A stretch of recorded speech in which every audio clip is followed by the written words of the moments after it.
Getting in the Halloween spirit is a little different than any other holiday. It's not a time meant to sing carols, sit around the fire, or even spend time with your loved ones. No, it's a time for candy, costumes, and creepy stories. We went to the Camas Prairie where a cottonwood man is weaving tales of horror from his front porch. There's a place in this world where monsters come up from underground, where witches eat your loved ones, where carnivorous worms lurk beneath the earth.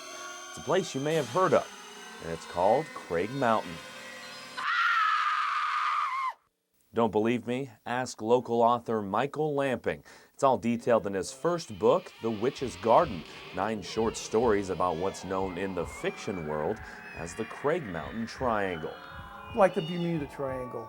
You know, a lot of really bad things happen there. Lamping is a retired machinist inspired by his own backyard. He's spent the last couple years resurrecting old towns, old stories, and creating some new ones. In the book's title story, it's the old town of Dublin, where unbeknownst to famished citizens, they turn the care of their cemetery over to a witch named Claudette. Back around the turn of the 20th century, they weren't embalming people, they were just burying them in the ground when they died. And they weren't always sure that the person was dead, so they would tie strings around their wrists and running up through a pipe in the ground. And if the person happened to wake up a week or so later, they'd ring the bell and people dig down and save them. But in Lamping world, instead of having a rescue bell, it'd be a dinner bell for a witch. And if you listen quietly sometimes at night out here on the prairie, you can still hear the frogs going, Claudette, Claudette, Claudette.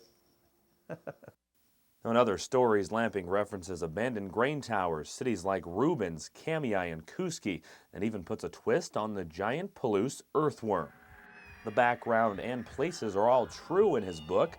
Now the events, he says it's all in good fun and in the spirit of adding a little horror to the region. I'm trying to take on Maine and trying to take on Salem, Massachusetts. This, make Idaho scarier than any place else in the United States. Once again, the book is The Witch's Garden. You can find it at Hastings and Books 2 in Lewiston for about $20. For more information or for a sneak peek into the stories of Michael Lamping, you can go to his website at michaellamping.com. Now, Lamping lives in Cottonwood, Idaho. He just finished writing a second book, and he says he'll have a third one on the way, so look forward to those. He was pointing to Green Creek. Was that like the Green Creek Ghoul or something? Or? Yeah, I guess you'll have to read it to find out. That'd be a good one. Hey,